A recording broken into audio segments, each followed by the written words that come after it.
Assalamualaikum students, hope you all are fine. As you all know that schools are closed due to COVID-19, so we are starting online classes for all subjects. The subject I'll deal with is physics, and I'm starting from the chapter number 2, which is kinematics. First of all, I'll tell you the definition of kinematics कि kinematics होता क्या है, ठीक है। Kinematics हमारे पास क्या है, branch है फिजिक्स की, जिसमें हमने क्या डील करना है, हमने जो है बॉडी की मोशन को डील करना है कि वो किन टाइप्स की मोशन करती है। आइदर वो स्ट्रेट लाइन में मूव कर रही है, सर्कुलर पाथ में मूव कर रही है, ठीक है, रैंडम डायरेक्शंस में मूव कर रही है, ठीक है। हमने जो है वो सारा कुछ देखना है कि किस में, काइनेमेटिक्स में। ये सारी जो ब्रांच है फिजिक्स की वो किस में किन चीज़ों को डील करेगी, मोशन ऑफ ऑब्जेक्ट्स को। अब इसमें हमारे पास क्या है कि इसकी डेफिनेशन जो आपको नेक्स्ट पेज पर मिलेगी। Kinematics is the study of motion of an object without discussing the cause of motion, ठीक है, कि आपने जो है वो मोशन ऑफ ऑब्जेक्ट्स जो है वो इसमें डिस्कस करना है, लेकिन उसमें उसकी वजह डिस्कस नहीं करनी। आपने स्टडी तो करना है इसको कि बॉडी किस डायरेक्शन में मूव कर रही है, कौन सी टाइप है इसकी मोशन की, लेकिन आपको इसकी वजह जो है डिस्कस करने की ज़रूरत नहीं है कि बॉडी किस वजह से मूव कर रही है, ठीक है। तो ये आपने डेफिनेशन मार्क कर लें यहाँ से। Kinematics is the study of motion of an object without discussing the cause of motion. यहाँ तक जो है काइनेमेटिक्स की डेफिनेशन है। नेक्स्ट जो टॉपिक है हमारा इस चैप्टर का वो है रेस्ट एंड मोशन, ठीक है। रेस्ट का मतलब है साकिन हालत में रहना, मतलब कि उसको मूव अगर कोई बॉडी नहीं करी तो हम कहेंगे कि वो किस में है, रेस्ट पोजीशन में, ठीक है। और अगर जो बॉडी मूव कर रही है तो वो किस हालत में है, वो मोशन की हालत में है कि वो मूव कर रही है। अब हमारे पास क्या है कि रेस्ट और मोशन, इन दो टर्म्स को समझने के लिए सबसे इम्पोर्टेंट टर्म है आपकी सराउंडिंग, ठीक है। सराउंडिंग क्या होती है, हमारे इर्द गिर्द का माहौल। अगर जो है हम अपने इर्द गिर्द के माहौल के मुताबिक बैठे हुए हैं, मूव नहीं करें, तो हम रेस्ट पोजीशन में हैं। और अगर हम जो है अपनी सराउंडिंग के अकॉर्डिंग मूव कर रहे हैं तो हम क्या है, मोशन की हालत में हैं, ठीक है। इसकी एक एग्जांपल देता है वो आपको बुक में कि अगर जो है हमारे पास हम एक बस में सफ़र कर रहे हैं तो बाहर खड़ा हुआ आदमी, बस के जो बाहर खड़ा हुआ आदमी है उसके अकॉर्डिंग ये होगा कि बस जो है वो मूव कर रही है। इसका मतलब ये है कि उसके अंदर जो पैसेंजर्स हैं वो भी मूव कर रहे हैं। तो उसकी सराउंडिंग के अकॉर्डिंग वो क्या कहेगा कि हमारे पास बस जो है वो मोशन की हालत में है, ठीक है, वो मूव कर रही है। सराउंडिंग क्या कहेगी उसकी कि जो बाहर खड़ा आदमी है वो ये कहेगा कि बस जो है वो मोशन की हालत में है। इट मीन्स उसके पैसेंजर्स भी उसके अकॉर्डिंग मूव कर रहे हैं, ठीक है। अब जो है हम अंदर की हालत ले लेते हैं। अब हमारे पास बस में जो पैसेंजर्स हैं, अब जो बस में बैठा हुआ आदमी है वो क्या है, उसकी सराउंडिंग है। दो आदमी अगर बैठे हुए हैं तो वो एक दूसरे की सराउंडिंग है। अगर एक आदमी बैठा हुआ है तो वो क्या है कि कह रहा है कि दूसरा वाला मूव नहीं कर रहा, वो बैठा हुआ है ना सीट पे, तो वो मूव नहीं कर रहा, तो उसकी सराउंडिंग के अकॉर्डिंग वो कहाँ पर है, वो रेस्ट पोजीशन में है कि वो मूव नहीं कर रहा। तो हमारे पास दो सिचुएशंस बन जाती हैं। एक ये कि अगर सराउंडिंग बाहर हो, मतलब बस चल रही हो और बाहर वाला आदमी देख रहा हो, तो वो कहेगा कि बस जो है वो मोशन की हालत में है। लेकिन अगर बस के अंदर वाला आदमी दूसरे आदमी को देखेगा तो वो कहेगा कि ये जो है वो रेस्ट पोजीशन पर है, ठीक है। तो सराउंडिंग इसमें बहुत मैटर करती है कि सराउंडिंग अगर चेंज होगी तो हमारे पास जो स्टेट्स भी चेंज होने का अंदेशा है, ठीक है। पेपर में आपको क्वेश्चन किस तरह से आएगा, डिफाइन रेस्ट, डिफाइन मोशन, इस तरह आ सकता है। और डिफरेंस आ सकता है आपको इसका कि रेस्ट एंड मोशन डिफरेंस जो है वो डिफाइन करें।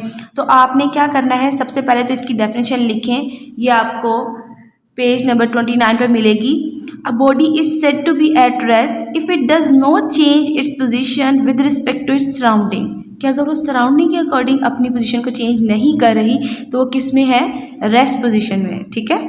और अगर जो है वो अपनी सराउंडिंग के मुताबिक अपनी पोजीशन को चेंज करेगी तो वो कौन सी हालत में होगी, मोशन की हालत में होगी।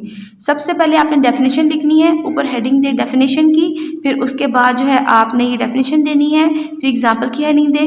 आप एक सिंपल एग्जाम्पल दे सकते हैं कोई भी, कि अगर जो है आप कह दें कि a book on a table, वो रेस्ट पोजीशन में है, ठीक है, तो आप एग्जाम्पल में लिख सकते हैं a book on a table, a cup on a table, कोई भी एग्जाम्पल आप देख सकते हैं, ठीक है।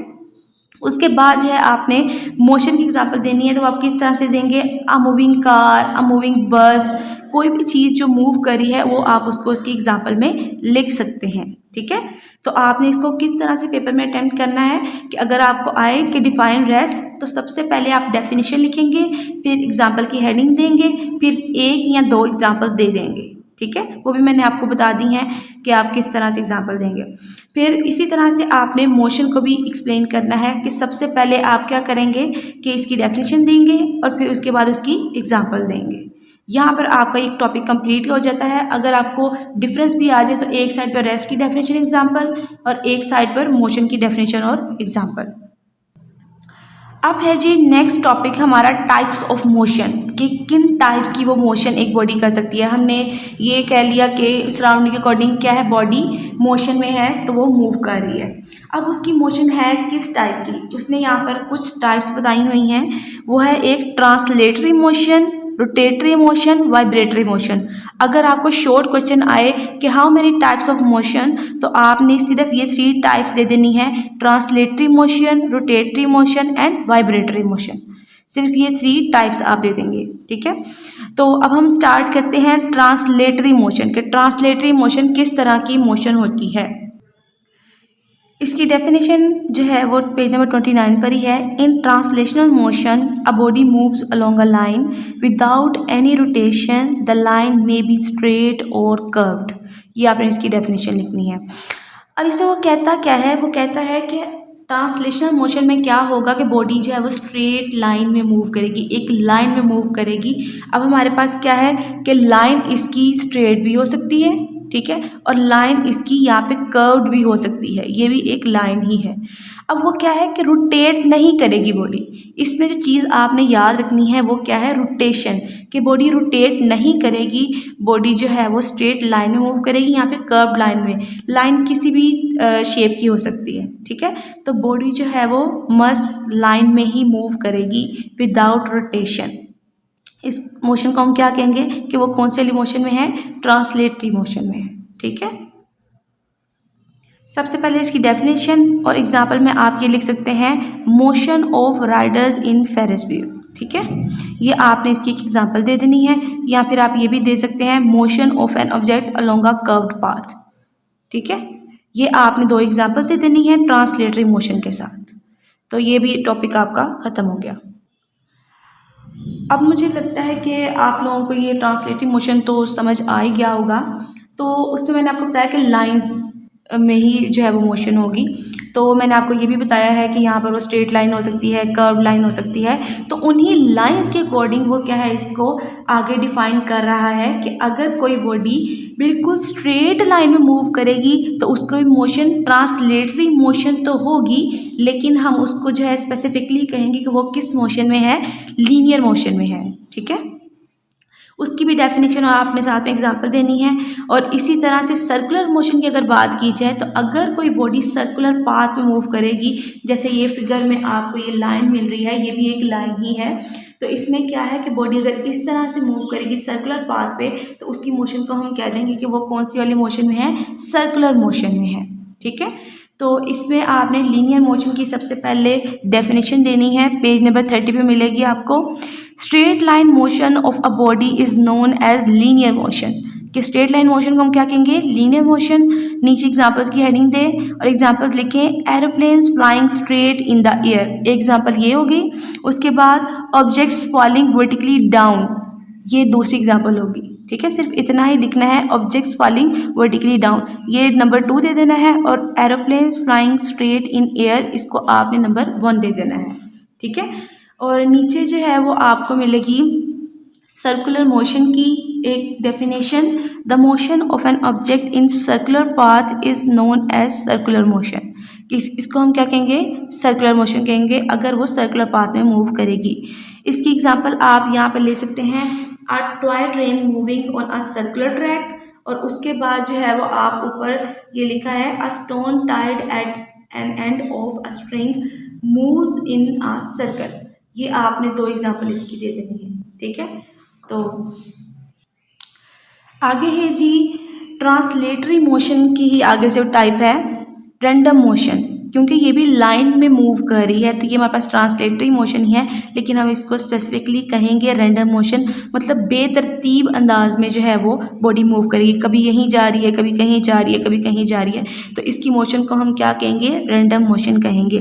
इसकी डेफिनेशन क्या है, द डिसऑर्डर्ड और irregular motion of an object is called random motion, ठीक है। उसके बाद आपने इस एग्जांपल क्या देनी है, random motion of gas molecules is called Brownian motion. आप इस एग्जांपल में सिर्फ मोशन ऑफ गैस मॉलिक्यूल्स लिख सकते हैं, और ये जो ब्राउनियन मोशन है इसको जो है आप अपनी इंफॉर्मेशन के लिए याद कर लें कि गैस मॉलिक्यूल की रैंडम मोशन को हम ब्राउनियन मोशन कहते हैं। लेकिन एग्जाम्पल में आपने ये लिखना है motion of gas molecules, motion of butterfly, ठीक है। ये दो एग्जाम्पल्स दे दीजिएगा इसमें रैंडम मोशन में। अब आपका होमवर्क क्या है कि आपने ये जो डेफिनेशंस मैंने आपको कराई हैं काइनेमेटिक्स की, इसमें तो कोई एग्जांपल नहीं बनती, लेकिन जो है हमारे पास मैंने आगे आपको टॉपिक्स पढ़ाए हैं rest and motion, types of motion, तो इसमें जो है हर किसी में दो दो एग्जांपल्स मैंने आपको बताई हैं। आपने जो है इन सारी डेफिनेशंस को विद एग्जांपल जो है वो याद करना है, ठीक है। और एक दफ़ा इसको अपनी कॉपी पर अटैम्प्ट भी कर लीजिए, तो आप डेफिनेशन लिखें फिर एग्जांपल लिखें, ताकि आपको पैटर्न पता चल जाए कि आपने किस तरह से कोई भी डेफिनेशन अटैम्प्ट करनी है। किसी भी डेफिनेशन के साथ फिज़िक्स में फॉर्मूला, यूनिट और एग्जांपल्स तो लाजमी होती हैं, जितना मटेरियल हम दे सकें। आगे जो टॉपिक्स आएंगे मैं आपको बताऊंगी कि आपने किस तरह से कोई भी टॉपिक अटैम्प्ट करना है। तो ये वाले टॉपिक के साथ सिर्फ एग्जांपल ही बनती है, तो आपने इसकी डेफिनेशन के साथ एग्जांपल्स लाजमी देनी है। ये आपका होमवर्क है कि आपने इन सबको अच्छे तरीके से याद करना है और फिर लिख कर भी देखना है, ठीक है। स्टे ब्लेस्ड, अल्लाह हाफ़िज़।